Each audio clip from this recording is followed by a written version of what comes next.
Good morning living with মিলিতে সবাইকে স্বাগত। Hopefully সবাই ভালো আছো, সুস্থ আছো, বেঁধে বেঁধে আছো। কালকে প্রীতমকে নিয়ে আমার সেকেন্ড একটা ব্লগ বেরিয়েছে, এখনও সেরকম রেসপন্স পাইনি কারণ খুব রাতে করেছি ভিডিওসটা। তো তার মধ্যে দুজন কমেন্টস করেছে যে বৃষ্টি কিন্তু সত্যি অসুস্থ, সে গেছিল দেখতে শিলিগুড়িতে থাকাকালীন। দেখো ভাই, বৃষ্টি অসুস্থ নয় সে কথা কিন্তু বলছি না, বৃষ্টি অসুস্থ, কিন্তু যে লেভেলে দেখাচ্ছে ততটা নয়, ঠিক আছে? একটা ব্রেন রিলেটেড প্রবলেম কতদিন লিঙ্গার করে, কতটা সাফার করে এটা আমি জানি। ফলত যে ভাবে প্রেজেন্ট করছে, মানে রোগের ভয়াবহতাটা যেভাবে দেখাচ্ছে, হয়তো রোগটা অতটা নয়।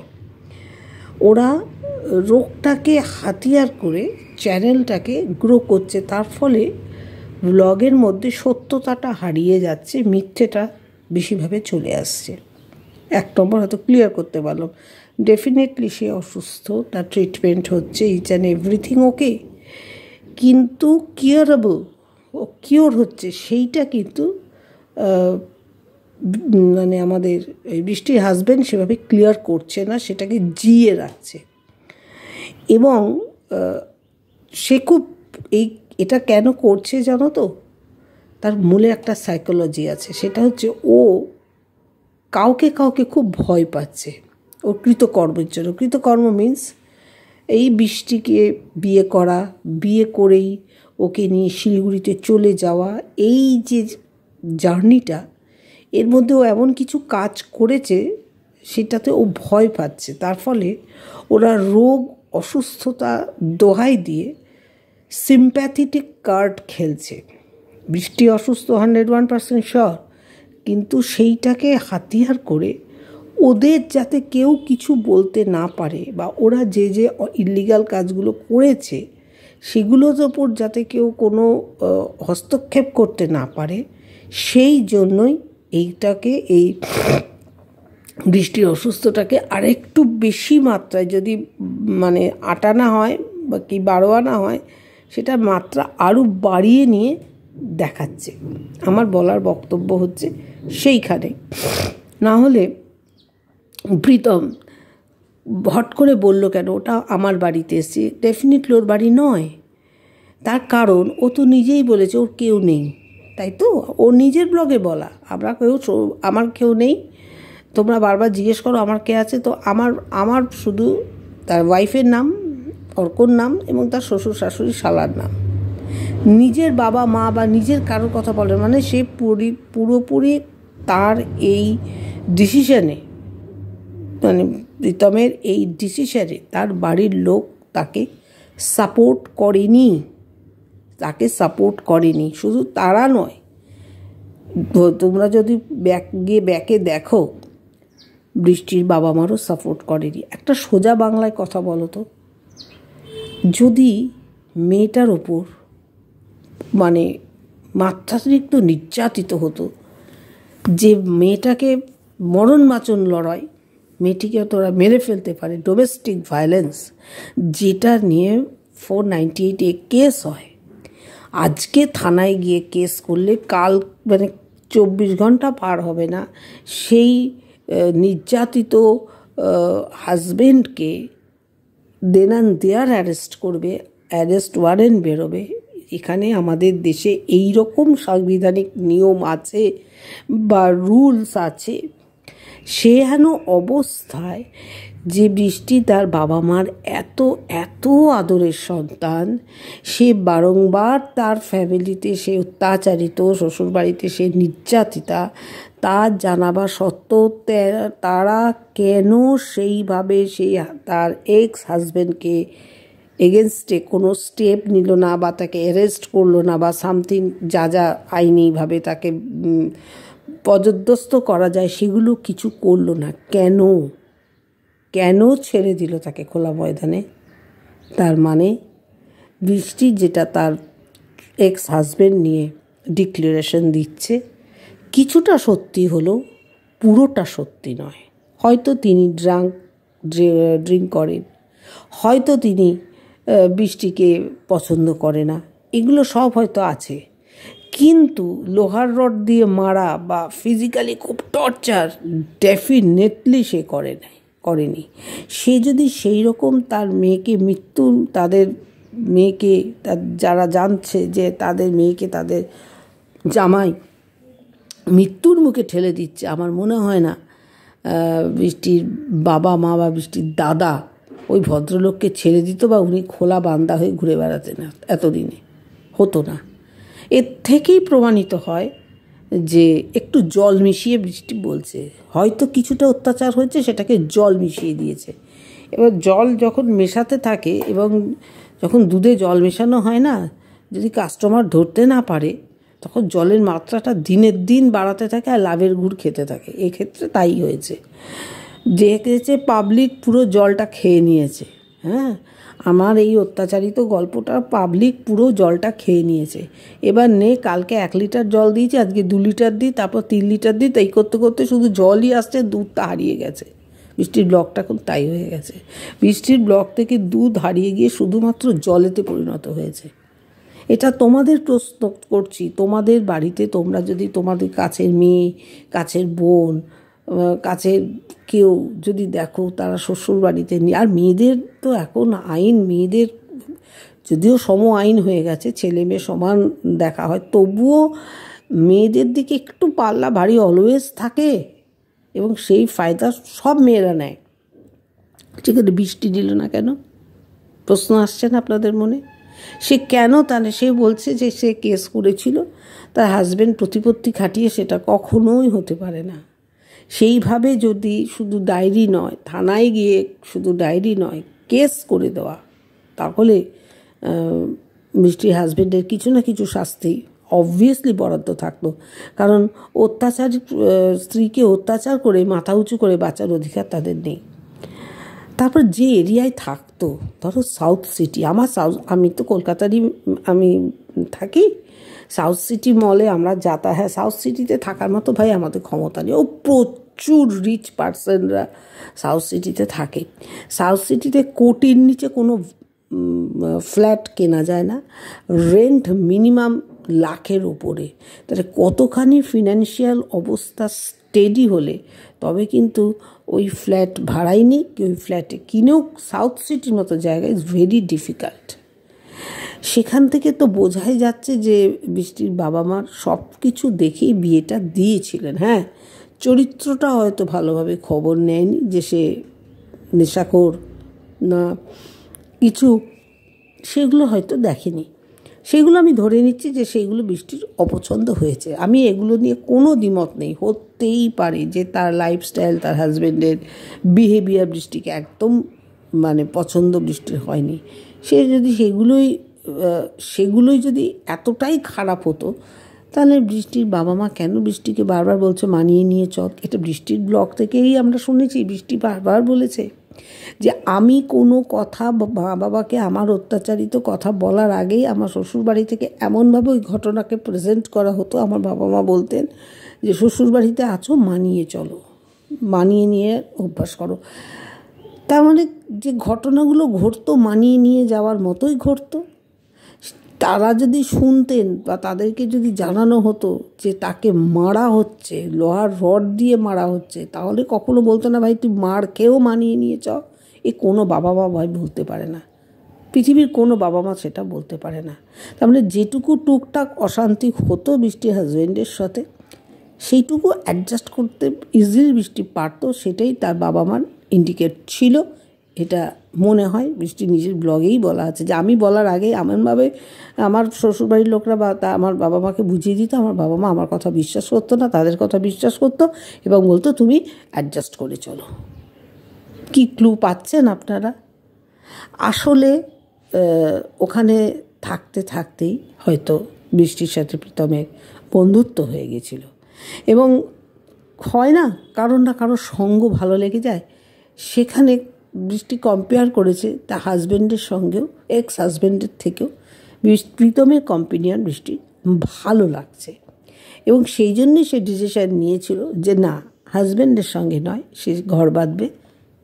অ্যাট প্রেজেন্ট যে তার হাজব্যান্ড তার সাথে, যে কারণে কালকে হয়তো তোমরা সবাই দেবশ্রী টুকিটাকি যে ভিডিও, আমাদের দেবশ্রী, আমাদের সবার আদরের দেবশ্রী ভিডিওস থেকে হয়তো জানতে পেরেছো যে ওদের মধ্যে এখনও মানে এক্স হাজব্যান্ডের সাথে এখনও ডাইভোর্স হয়নি এবং প্রত্যেকটা হিয়ারিংও সে কিন্তু অ্যাবসেন্ট।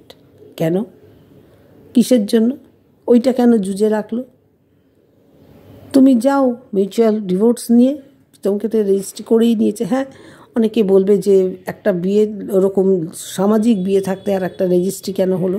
আগের বিয়েটা, এবং আমি আর এক জায়গা থেকে কমেন্টস পেলাম যে আগের বিয়েটা যেহেতু সোশ্যাল ম্যারেজ ছিল বাট রেজিস্টার্ড ছিল না, রেজিস্ট্রি ম্যারেজ ছিল না, রেজিস্ট্রি ম্যারেজ একবার করলে সেটাকে আবার ডাইভোর্স হলে সেকেন্ড করা যায়, যেহেতু রেজিস্ট্রি ম্যারেজ ছিল না সেই জন্যই ও সহজেই এইটাকে সেকেন্ড ম্যারেজটাকেও রেজিস্ট্রি করে নিতে পেরেছে, যেহেতু প্রথম ম্যারেজটা রেজিস্ট্রি নয়, শুধুমাত্রই লিগ্যালি ম্যারেজ। তো এই কথাগুলোই আমার ভালোবাসার মানুষদের বলার কথা, যে এখানে বৃষ্টি যে অসুস্থ নয় তা না, বৃষ্টি বহুবার হয়তো পড়ে গেছে বা নানা রকম ইনসিডেন্টে তার মাথায় লেগেছে, হতেই পারে। একটা নিজেও তো খুব, যখন সে একটা রিলেশনে আছে অথচ আর একটা রিলেশনকে সে প্রায়োরিটি দিচ্ছে, তখন সে মেন্টালি কিন্তু নিজেও বৃষ্টি স্টেডি নেই। সে হাজব্যান্ডের সঙ্গে রয়েছে কিন্তু হাজব্যান্ডকে তার কম্পেনিয়ন ভালো লাগছে না, সে অন্য আর একজনকে ভালোবেসে ফেলেছে, কাকে বা নিজের শ্বশুরবাড়ির লোককে। ন্যাচারালি বৃষ্টির অবস্থানটাও কিন্তু খুব একটা ভালো ছিল না সেই অবস্থায়, মানসিক অবস্থানটা, যে কারণে বৃষ্টি অত লাক্সারিয়াস ফ্ল্যাটও ছাড়তে হয়েছে। সেই ফ্ল্যাটটা শুনেছি বিভিন্ন কমেন্টসের মাধ্যমে, ওটা বৃষ্টি এবং বৃষ্টির এক্স হাজব্যান্ডের দুজনারই তৈরি ফ্ল্যাট, শুনেছি কমেন্টসের মাধ্যমেই উঠে আসছে, বিভিন্ন কন্ট্রোভার্সি ক্রিয়েটারের কমেন্টসের মাধ্যমেই আমি সেগুলো দেখেছি উঠে এসছে।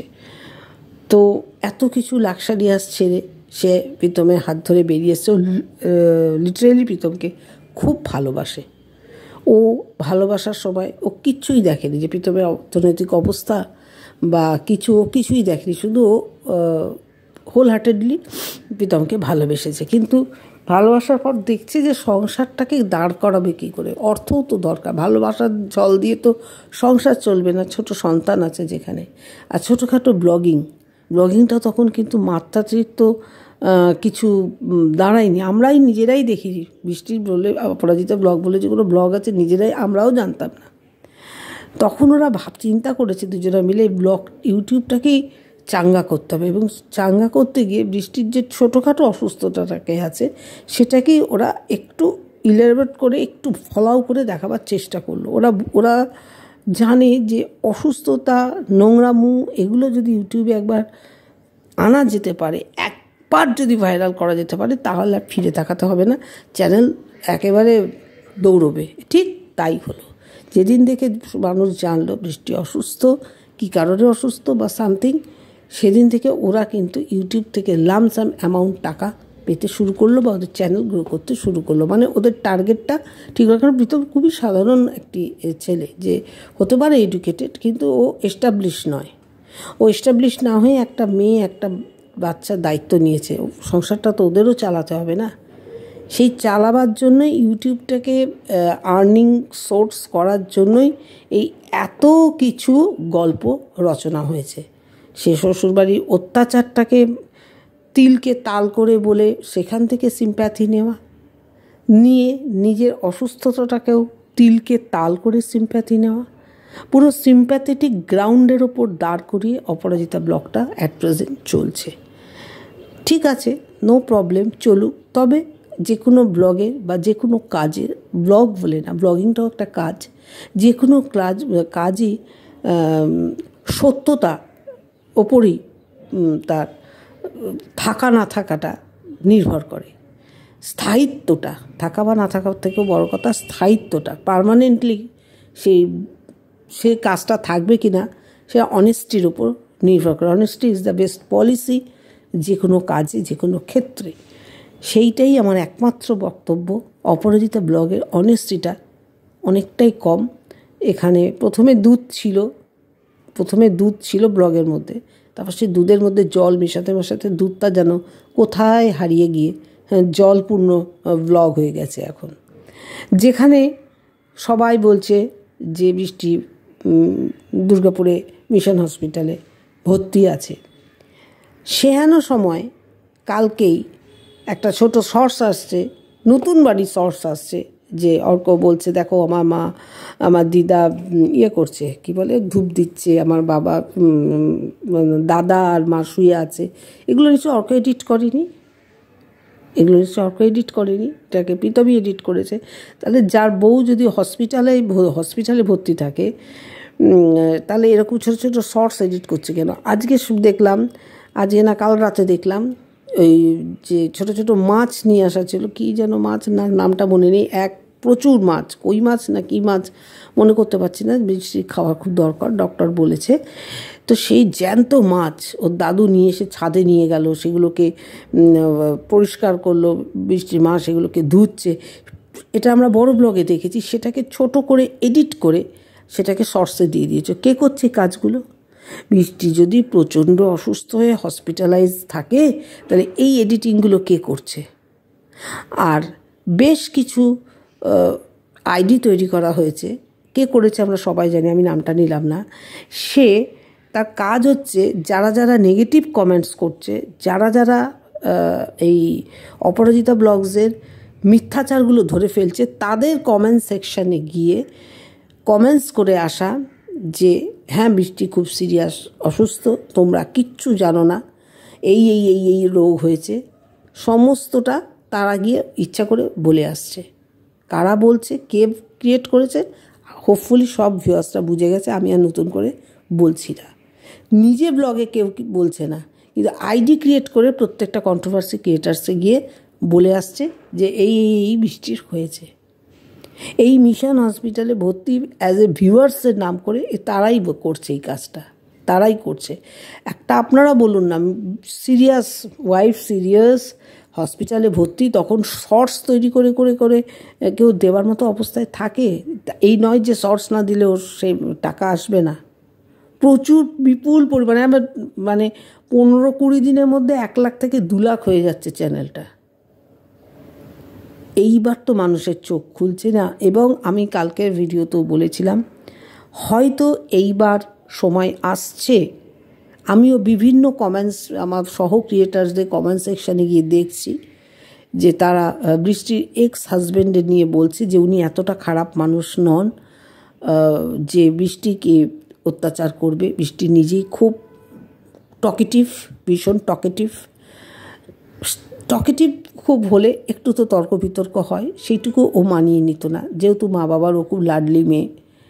এগুলো বিভিন্ন কমেন্ট সেকশানে ভিউয়ার্সরা বলছে, এবং ভিউয়ার্সরা বলছে যে হয়তো ভবিষ্যতে বৃষ্টির শ্বশুরবাড়ি মানে এক্স হাজব্যান্ড মুখ খুললেও খুলতে পারে, তখন কিন্তু এদের অবস্থান আরও খারাপ হয়ে যাবে। ওই জন্যই ওরা ভয়ও পাচ্ছে। প্রথম মানে মার্কেটে বৃষ্টির একটা সিম্প্যাথি কার্ড ছড়াচ্ছে, কিন্তু বিশেষ করে বৃষ্টির প্রেজেন্ট হাজব্যান্ড খুব ভয় পাচ্ছে যে কেউ না কেউ তাদের পোলটা খুলে দেয়। সেটা আর কেউই নয়, বৃষ্টির এক্স হাজব্যান্ডকেই ভয় পাচ্ছে। এ ব্যাপারে কোনো দ্বিমত নেই, কারণ সবাই যখন ওর ভ্লগস দেখে, নিশ্চয়ই উনিও দেখেন আশা করি।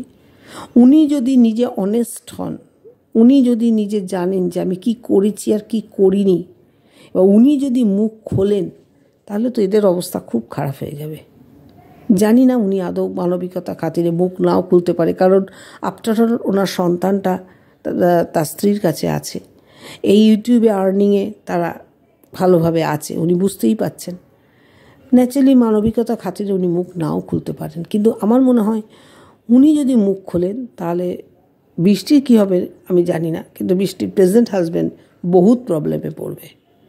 কারণ উদ্ধত্ততা, ভিউয়ার্সরা যখন কোনো কিছু বলছে, এটা কেন হলো, ওটা কেন হলো, এটা কি দেখালে, ওটা কি দেখালে, বিরক্ত। আমি কি তাহলে মিথ্যে বলছি? মানে মানুষ হয় না, যখন অন্যায় করে, একটা অন্যায়কে ঢাকতে গিয়ে শত অন্যায় করে। বৃষ্টির প্রেজেন্ট হাজব্যান্ডের তাই হয়েছে, এবং কেউ অন্যায়গুলো যখন বুঝিয়ে দিচ্ছে, ধরিয়ে দিচ্ছে ভিউয়ার্সরা, তখন তিনি খাপ্পা হয়ে যাচ্ছেন, এবং প্রত্যেকটা দিন ভিউয়ার্সদের এগেনস্টে মুখ খুলছে, প্রত্যেকটা দিন।